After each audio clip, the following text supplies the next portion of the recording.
Vamos para mais um episódio do podcast. Hoje o assunto muito interessante. A gente vai falar sobre dor. Fica com a gente.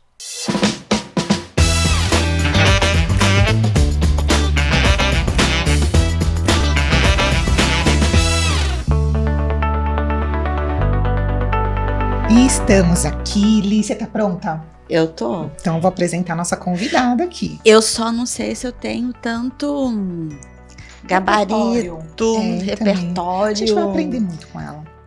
Pra falar com ela, né? A gente vai aprender. Não sei. A gente vai aprender. Então, doutora Beatriz Jacó, eu vou chamar ela de Bia carinhosamente, porque a gente já trabalhou longa data nos hospitais aí da vida. A Bia é formada pela Faculdade de Medicina de Jundiaí.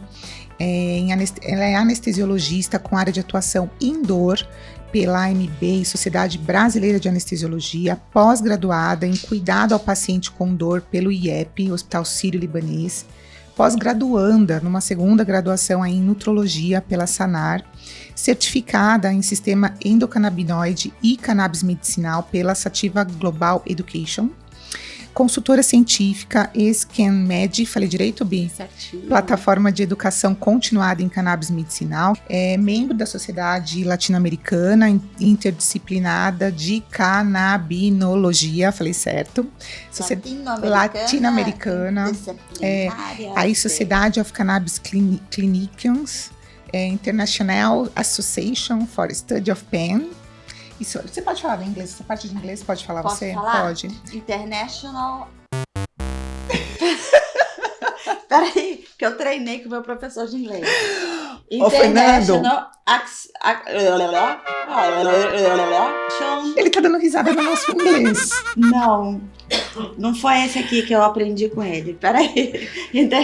Internacional. Não, é international. International. International. Association. Association for... A IASP. Pronto. Não. IASP. Não é esse. É IASP. É Association of the Study of Pain. Perfeito. Sociedade Brasileira para Estudo da Dor, membro do Pain. Comitê Científico de Canabinoides da ISBED. Tô falando que eu precisei estudar. Pain, dor. Pronto. Entendeu? Não, tô falando, eu precisei estudar. Eu precisei estudar. Por isso que eu falei. Que ótimo. Eu treinei pra falar. E você acha que tá sem gabarito pra falar aqui? Imagina. Bia, obrigada por você estar aqui com a gente. O espanhol fica mais fácil, mais compreensível. Bi, vamos começar então falando um pouquinho desse cenário, né? Super interessante que é o da dor, né? É bem vasto esse tema. E aí eu vou começar falando um pouquinho do seu lado pessoal, assim, o que te fez, né? Você, enquanto anestesiologista, trabalhando ali dentro do centro cirúrgico, esquema de plantão, o que te despertou um olhar para tratar a dor crônica, dor aguda? Como que foi isso? O que mais me despertou foi a minha dor.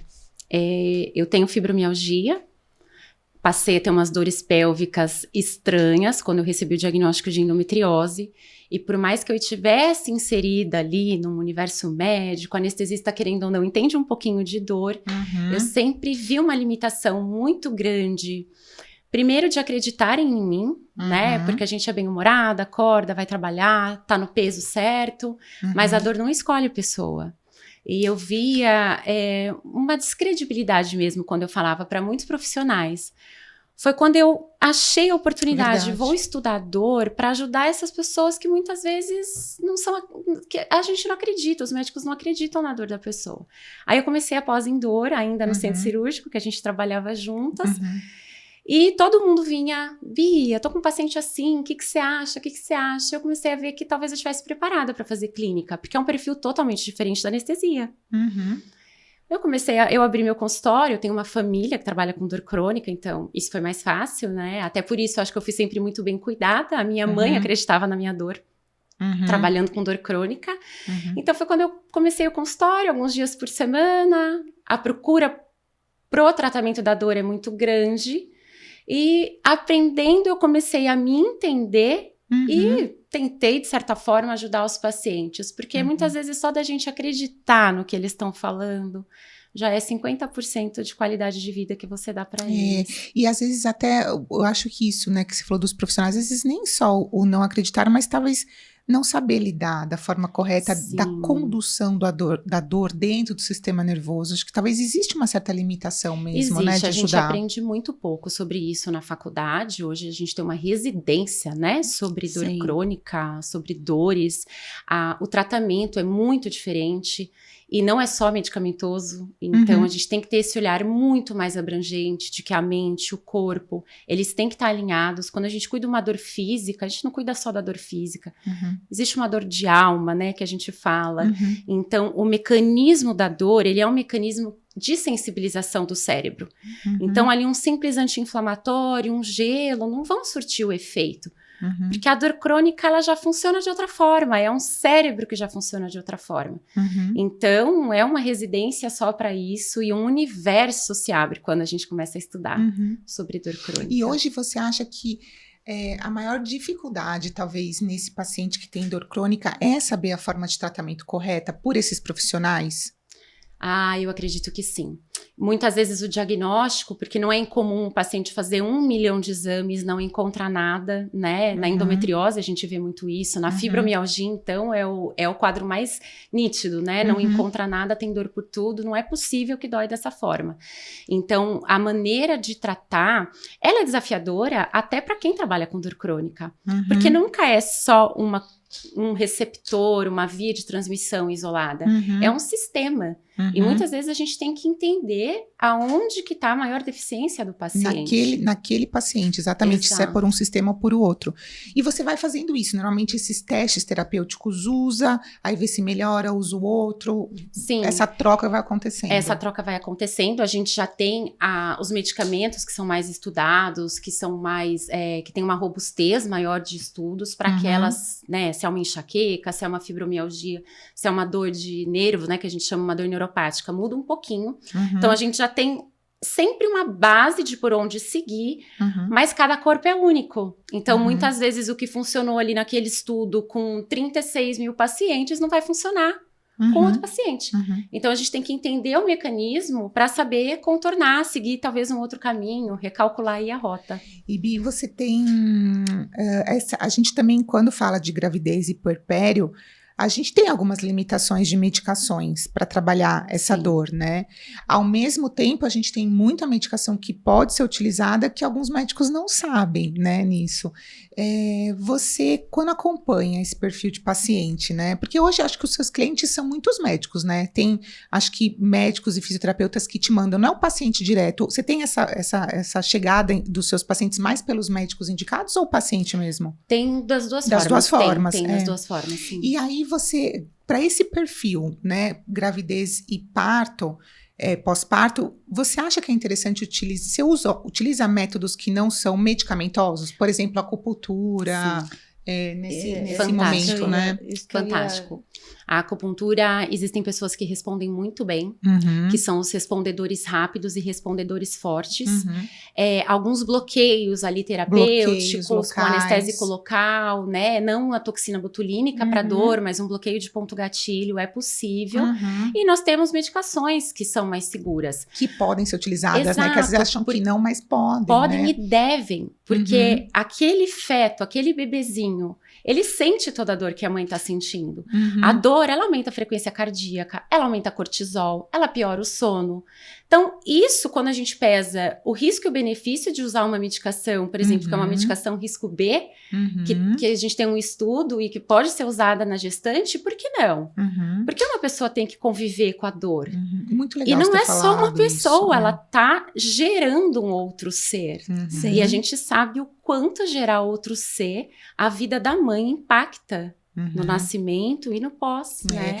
Isso que é muito interessante que ela falou. Então, a gente tem uma classificação, risco A, B, C, D e E, de medicações. A gente tem uma tabela para isso, né, Bi? Sim. E aí a gente vai utilizando normalmente classe de medicações que ficam entre o B e C nessa fase, ou seja, que tem uma segurança relativa para aquela mãe e bebê, mas muito mais importante que isso, a gente ponderar o que aquela dor traz de malefício, que às vezes é maior do que você usar uma medicação.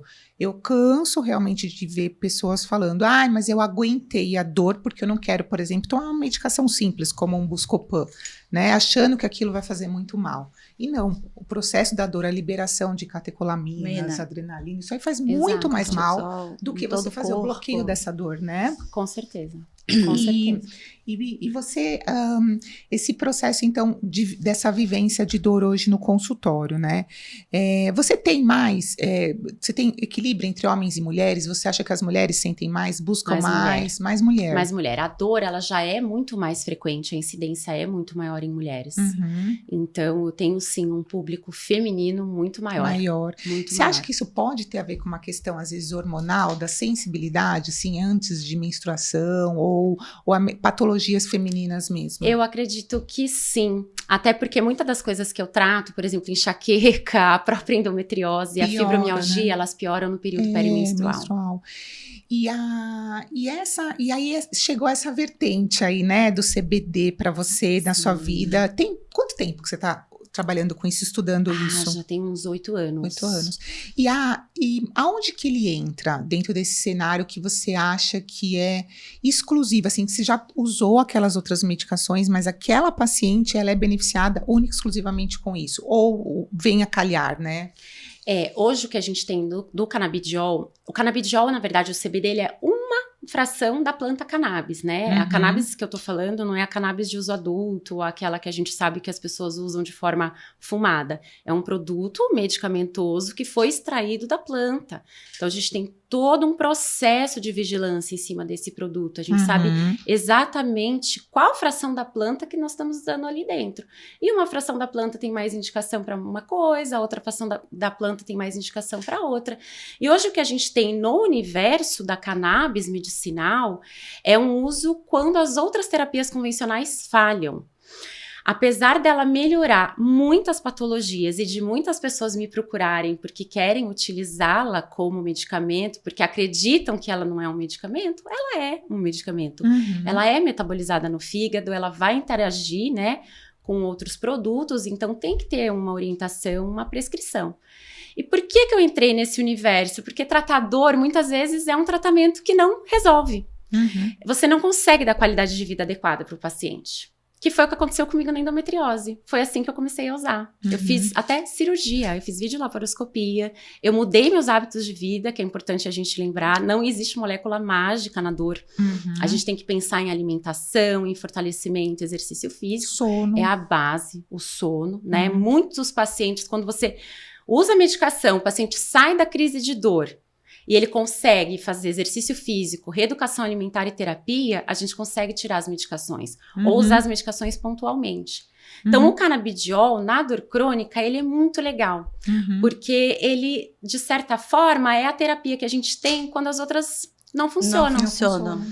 E isso acontece porque a gente tem dentro de nós um sistema que se chama sistema endocannabinoide. É como se a gente produzisse a nossa cannabis endógena. Nós temos já 2 substâncias que são conhecidas, que se chamam anandamide 2-AG, que atuam no nosso corpo, que são os endocannabinoides. Elas atuam da mesma forma que as substâncias que vêm da cannabis, que são os fitocannabinoides. Fito porque vem das plantas. Então, existem algumas teorias, inclusive, de como a desregulação desse sistema pode ou causar ou fazer a doença perpetuar. Como fibromialgia, doença de Huntington, migrânia.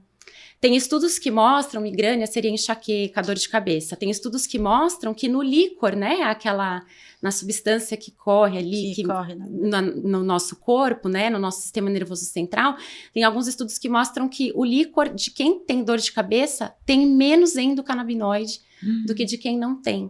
Então, postula-se aí uma teoria de que uma deficiência nesse sistema pode causar algumas doenças. Então, a gente tem, por exemplo, no autismo, algumas alterações genéticas ligadas ao sistema endocannabinoide. Nós temos na dor crônica algumas alterações ligadas à disfunção da nossa produção. E a gente tem outras maneiras que ajudam o nosso sistema. Por exemplo, a prática de exercício físico. O exercício físico, aquela sensação que os maratonistas sentem quando correm longas distâncias, aquela sensação de prazer, ela é às custas de endocannabinoides. Libera muitos endocannabinoides, muita cannabis endógena, o que confere o prazer de quem corre.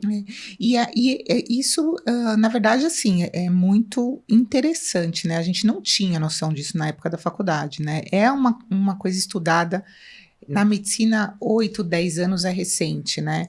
A gente tem essa descoberta e tem muita coisa crescendo na ginecologia. A gente tem alguns trabalhos que estão aí sendo desenvolvidos, promissores para dores como endometriose, dor crônica, e que tem uma resposta muito interessante, assim, que a paciente realmente não responde a nada e responde com esse tipo de medicação. É fácil esse acesso? Os médicos, só prescrito por médico ou outra especialidade, outras áreas podem prescrever?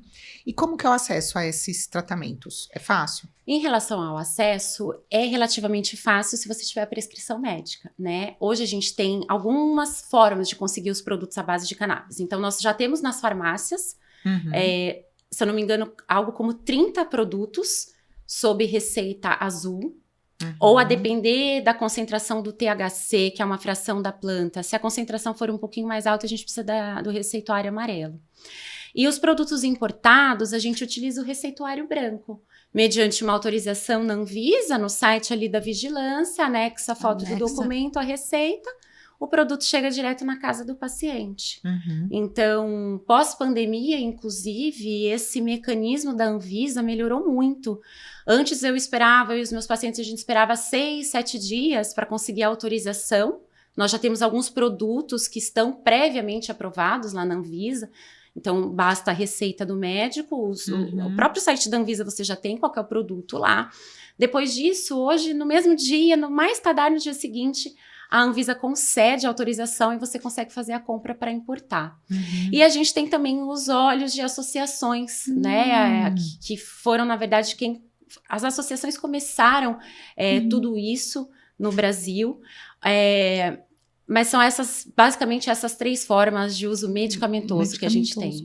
E eles encontram, então, em farmácias, né, com indústrias farmacêuticas, e também tem para comprar fora do país, é isso? Tem. Tá. Eu até, assim, os meus pacientes que têm uma urgência maior em iniciar o tratamento, nós temos produtos muito bons aqui no Brasil. Eu já emito a receita, né, mediante indicação ou contraindicação. Tem pacientes que não preenchem o perfil, por exemplo, gestante e lactante. A gente não tem segurança nenhuma em usar produtos à base de cannabis. E após a indicação, a consulta, se o paciente já tem urgência, eu já emito a receita. Se tiver algum produto que se encaixe naquele padrão ou naquela necessidade do paciente, ele já começa o tratamento ali no mesmo dia. Perfeito. E como que funciona esse planejamento terapêutico quando você pensa em dor crônica? Você pensa, quando você começa, né, um tratamento, seja por essa via ou por outra forma, né, outros tipos de classe medicamentosa, você pensa num começo, meio e fim, ou você sabe que aquela pessoa vai perpetuar com a medicação? Dor crônica dificilmente tem fim, né? Dor crônica é uma condição que dificilmente tem fim, até porque a nossa vida ela é muito dinâmica, e situações emocionais, alimentares, tudo isso impacta. Então, é um paciente que dificilmente eu consigo dar alta. Mas às vezes pelo bem, né? Ele tá ali a cada estável, exato. Eles, depois que melhoram, e eu falo como paciente de dor crônica, depois que a gente melhora, a gente não abandona o que a gente conquistou. É difícil. Tanto o tratamento médico, quanto a nutricionista, o terapeuta, a questão do sono, porque é crônico. E impressionante, algumas questões ali da vida trazem os flare-ups, as agudizações, né? A dor crônica, ela não tem cura, ela tem controle. Então, normalmente, eu falo que é um casamento. Primeira consulta, eu falo pro paciente, a gente tá casando, você precisa me contar tudo, porque vai me ajudar a bolar uma linha de raciocínio. E isso que você falou do extra medicamentoso, né? Atividade física, o sono, é condição sine qua non para o seu tratamento? É. Todo mundo tem que fazer, para Todo poder fazer mundo tem que construção de todas as vias metabólicas Todo de melhora, né? Todo mundo. Aqueles que não seguem, que não fazem, tento dar uma Tem vários, enganadinha. né? Você consegue perceber que... Tem vários. Todo E eles dia, falam, né? ai, doutora, eu não vou mentir, eu não fiz nada do que a doutora falou. Eu sempre explico que o tratamento da dor crônica, ele é multidisciplinar. Uhum, Não tem como, não tem molécula milagrosa, gente, nem o canabidiol. uhum, Até porque o canabidiol, para ele ser absorvido, o teu intestino tem que estar bacana, senão você tá rasgando dinheiro, uhum. né? Então, assim, você tem que ter ali uma barreira intestinal relativamente permeabilidade permeável para você absorver um produto. E então, assim, eu falo para o paciente, é um tratamento que exige, é uma via de mão dupla. Eu faço a minha parte, mas a maior parte é do paciente. Inclusive, tomar o medicamento na hora certa, Uhum. né? Porque alguns esquecem, ou, eu não vou tomar porque eu não quero tomar remédio. Só que o impacto de uma dor crônica na qualidade de vida é muito grande. Uhum. Então, eu sempre explico, não tem cura, a gente tem que fazer um controle e 70% não depende só do medicamento. Uhum. Tirando, assim, algumas dores de causa cirúrgica, né? Uma Sim. hérnia de disco que é cirúrgica, tudo bem. Mas mesmo assim, a recuperação vai depender do paciente, a Sim. reabilitação que ele vai fazer. Então, eu faço a minha parte medicando, equilibrando o sistema, né, da fisiolipatologia da dor ou o próprio sistema endocannabinoide, mas o paciente precisa fazer a parte dele, Uhum. né? Por exemplo, pacientes com TDAH, pacientes muito ansiosos, a medicação, ela ajuda, mas ela não vai te trazer o conhecimento de você não ruminar aquele pensamento. Para isso, você precisa, por exemplo, de uma terapia cognitivo-comportamental, Uhum. né? Então, eu oriento até o que eu acho ali, qual tipo de terapia que faz mais sentido para o paciente. Vai nortear um eixo, né? Mas eu falo, às vezes é uma muleta para você poder achar o teu caminho mesmo, Sim, né? sim. E que talvez você fique com ela, mas o caminho ele tem que ser E os percorrido de próprios outras pacientes formas. percebem, né? Depois que eles melhoram, eu falo, tudo bem, amanhã você não vai entrar numa academia, porque você tá há 30 anos com dor. Mas essa dor aliviando, Uhum. né? É Eu um tenho projeto. dor quando eu faço exercício, mas também tem dor no repouso. Uhum. Então, vamos trazer o exercício como uma forma boa. E muitas vezes também não é todo profissional que está habilitado, né? Para tratar o paciente de dor crônica. Mas eles precisam mexer o corpo, né? Fortalecer. Isso é a base. O tratamento da dor, ele é sono, humor. E o medicamentoso entra ali como um coadjuvante. E é interessante isso, o medo de sentir dor, né, na atividade física, principalmente para quem está parado. Quando tem a segurança do profissional, desenrosca, Sim, né? sim. E aprende a mesmo vivendo esse medo, vivendo a dor, né, do exercício físico, mas sabendo que tem grandes ganhos, né? E o paciente de dor, tem estudos que mostram que ele sente dor milésimos de segundo antes de fazer o movimento que ele acha que é o movimento que está gerando a dor.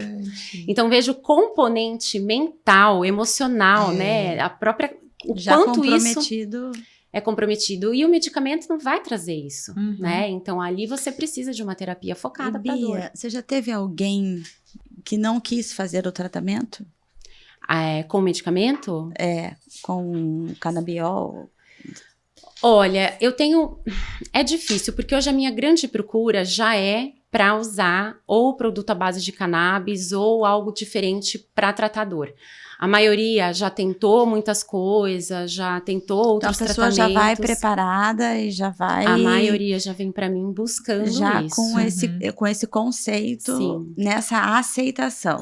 Inclusive, na minha primeira consulta, eu mostro todas as possibilidades, o caminho terapêutico que a gente tem pela frente. Então, olha, a gente tem essa opção, a gente pode associar um bloqueio, a gente pode pensar numa toxina botulínica, a gente pode...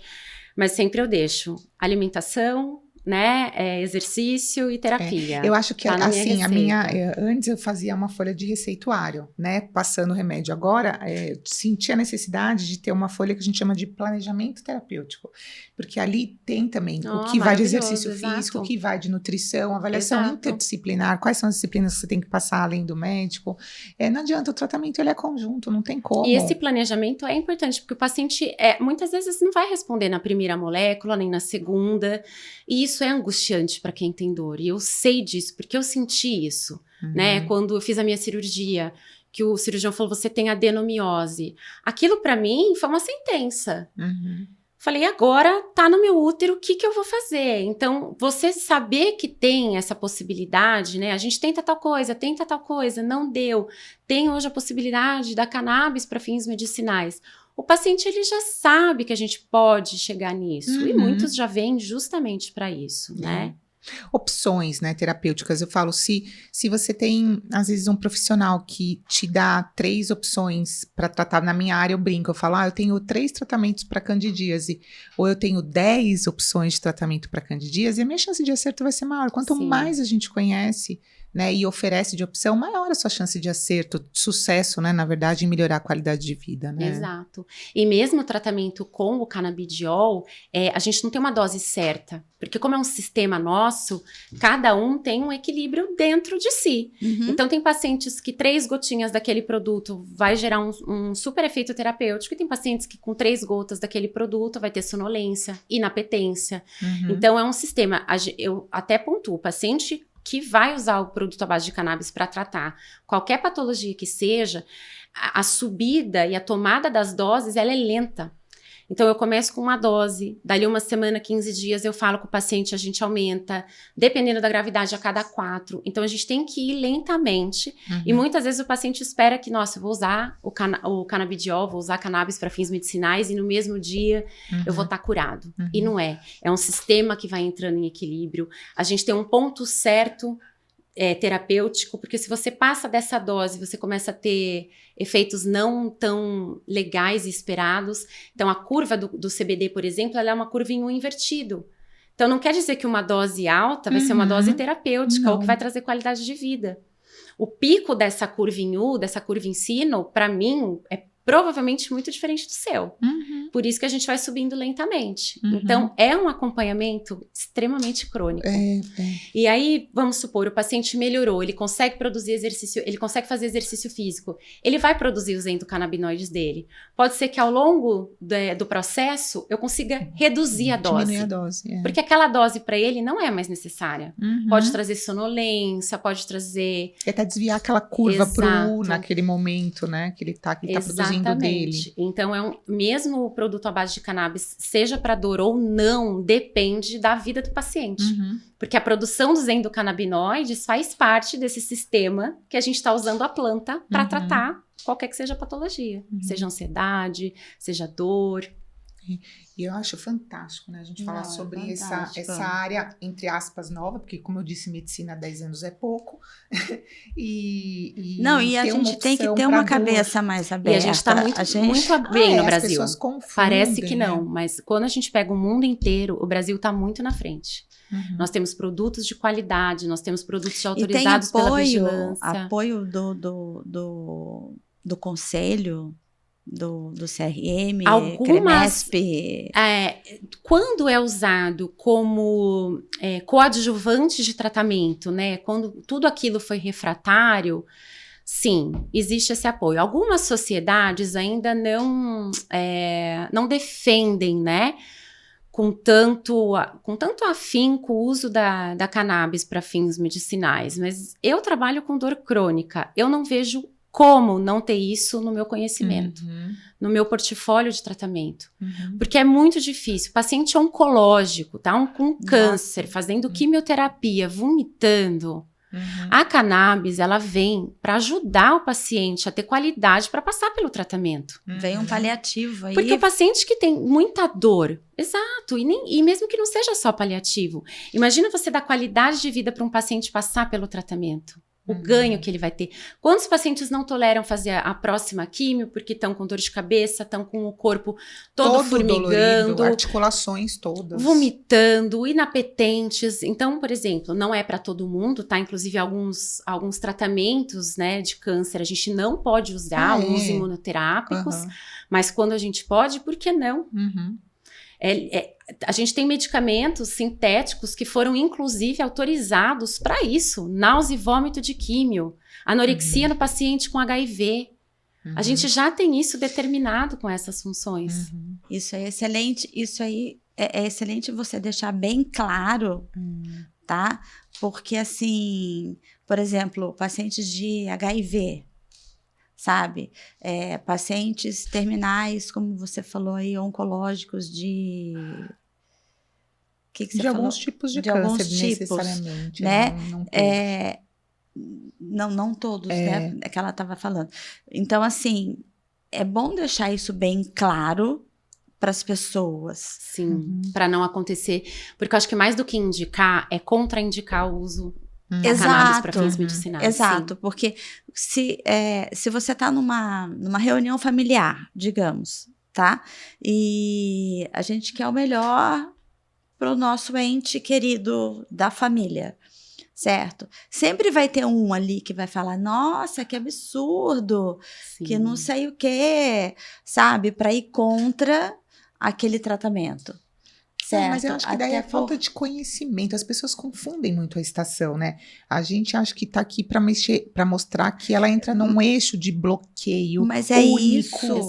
Mas é isso que eu tô falando. Os próprios deixar profissionais bem da saúde, né? Os próprios profissionais de Quantas saúde vezes eu não isso? sugeri esse tratamento para o paciente e o outro colega que confusão. acompanha fala, não, mas Não. você não está num estágio terminal. Olha isso. Então, assim, hoje não é mais para isso que a gente usa, né? Os canabinoides. A gente Até tem hoje, ação para muita Eu falo, até coisa. hoje tem confusão da creatina, que toma com a creatinina, que vai sobrecarregar o rim. Fala, sabe, umas coisas assim que você... Imagina para esse nível de situação, né? O quanto que não tem confusão, E a né? cannabis, ela foi muito estigmatizada, né? Ela foi colocada junto com outras drogas que não têm função terapêutica nenhuma, né? E isso aconteceu não porque ela não traz benefícios para a saúde. Isso aconteceu, o proibicionismo foi uma questão econômica, racial e política. Porque a planta cannabis, ela oferece uma fibra que é mais forte que a do algodão.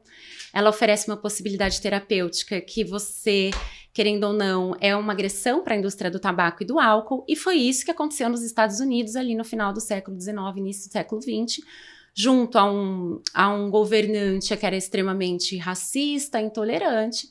Então, teve a lei de taxação da maconha e ela foi colocada ali junto com outras drogas. E quando a gente tem essa recolocação da cannabis, né, junto com as outras drogas, os estudos não podem acontecer. Então, a gente perdeu um bom período de estudos que poderiam trazer robustez, porque a gente observa hoje na prática clínica. Exatamente. Lá então, atrás. muitas pessoas se baseiam nisso. A cannabis mata neurônio. Não. Isso não acontece, eu ia muito pelo acabar de contrário. falar isso. Muita gente fala isso, né? Quantos neurôniozinhos você não tá queimando aí, né? Quando a gente fala da cannabis no adulto, eu não tô falando de um cérebro em formação, nem do adolescente que ainda tem as podas neuronais, que a gente tem que respeitar esse processo de formação cerebral. Quando a gente fala da cannabis para o adulto, ela é neuroprotetora. Por isso que hoje tem muita necessidade da gente ter estudo em doença de Alzheimer, até na doença de Parkinson, porque ela é neuroprotetora, ela diminui a neuroinflamação. Ela atua nas substâncias, nas células, na verdade, que produzem as citocinas inflamatórias. Que é a ação da endometriose, né? Na dor da endometriose. Exato. Também. Dor crônica, dores inflamatórias, e a gente tem a neuroinflamação. Então, hoje, uma grande parte dos estudos é em doenças neurodegenerativas, com resultados fantásticos. Olha que delícia. Mas apenas com uma pessoa correta, estudada, sabendo o que ela está fazendo, sabendo o que ela está passando. É importante ter um profissional que entenda. Porque é muita interação medicamentosa. Muita. Exato. Ela é altamente metabolizada no fígado. Altamente. E principalmente quando ela fala dor crônica, né? Ela tem que ter o plano A, o plano B, o plano C. Se não der certo o A, como é que vai pro B? Enfim, é o planejamento todo, não isolado. Exato. Né? Porque as pessoas generalizam muito, né? Então, assim, por isso que eu tô... generalizam e deixam extremos, né? Ou é para tudo e de qualquer forma, e, né? Não quero saber da ciência, do que a gente tem de evidência, e não é bem assim. Ou não é para nada, porque é uma droga pesada que vai te viciar. Então, você ter o produto de qualidade, ele é importante até por conta disso. Cada gota que eu dou pro meu paciente, eu sei exatamente o que eu tô dando lá dentro. Então, a gente tem que tomar cuidado com o extremismo, de que não serve para nada, de que é perigosa, ou de que serve para tudo, e a gente pode usar sem responsabilidade, né, nenhuma. Perfeito. Amei. eu vou. Gente, fantástico, não né? é uma Você vê delícia, quanta esse tempo. coisa, Infinito, gente, né? O é assunto infinito, é né? infinito. E olha que é uma ciência que vocês estão aí estudando há 10 anos e é uma ciência ainda nova, né? A cannabis, ela é utilizada já há 6.000 anos. A primeira farmacopeia que a gente tem da China já fala que ela era usada para resfriar o útero. Olha a indicação. Olha isso. Tá vendo? Resfriar o útero. Então, assim, já era usada para desordens, inclusive, de sistema reprodutor feminino, além da dor e convulsão. Uhum. E agora, na década de 70, nós tivemos o cientista que isolou ali o THC e o CBD, Começou. e dali tudo começou. É muito recente para medicina, né? É muito recente. Muito recente. Para se virar as costas, assim, já... falar e tem um que... potencial muito grande. O que a gente precisa é de investimento em estudo para trazer segurança, né? Pra gente prescrever nessas... Hoje a gente vê estudo até para glaucoma. E eu acho que a gente vê também na prática clínica, né? A gente se encanta, às vezes, com essas coisas que você vê que resolve, eu falo, né? O canabidiol na minha vida foi um divisor de águas. Você vê na sua frente a pessoa mudar a vida e você fala, nossa... Te agradecer, né? Eternamente. Eu falo, para mim foi um divisor de águas. Como paciente, como médica, eu não tinha como não me aprofundar nisso, porque mudou muito drasticamente a minha vida. Eu lembro quando você teve diagnóstico, a gente conversou, você estava super preocupada. Nossa, eu sofri muito. Ô, Bia, a gente trouxe um presentinho pra você. Que lindas, que queridas. Obrigada. Espero que você goste, em forma de agradecimento por você ter vindo. E eu que sou grata, porque a gente precisa divulgar. A gente precisa divulgar o uso correto e responsável, né, dos produtos à base de cannabis. Exato. Correto e responsável. Sim. Exatamente. Fantástico. Obrigada. Fantástico. A gente aprendeu muito. Vamos aprender mais. Se vocês tiverem dúvidas, escrevam para que a gente possa dissertar sobre o assunto, né? Vai ter o Instagram da doutora Bia também, para que vocês possam entrar também, né? E falar sobre dor crônica.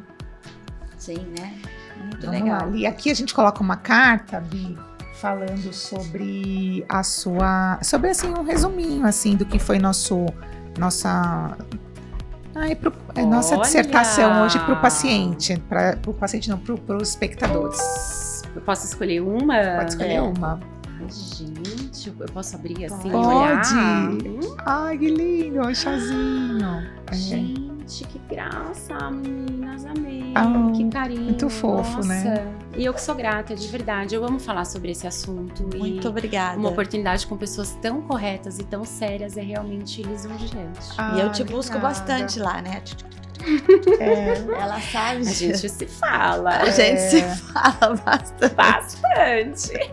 A Bia tem um trabalho muito único, né? Muito especial. Lindo. Olhem, pessoal. Pode ler. Pode ler. Eu vou também tirar a minha. Eu tô tirando em todas, né, Fê? Discernimento. Ah lá. A repetição pode levar ao êxito ou ao caminho oposto. A dualidade sempre existirá. Esteja atento. A reflexão trará lucidez. Discernimento. É isso aí. Impressionada. O meu, eu tiro em todas. O né? quê? Transcendência. Transcendência. Expanda seu olhar, acolha suas sombras. Elas são um portal para evolução. Amém, hoje você também. tá, hein? Hoje eu tô poderosa, hein, com as minhas cartas, gente. Nossa, eu só... Resguarde.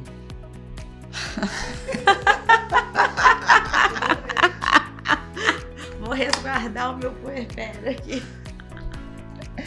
Resguarde. Respeite sua intimidade.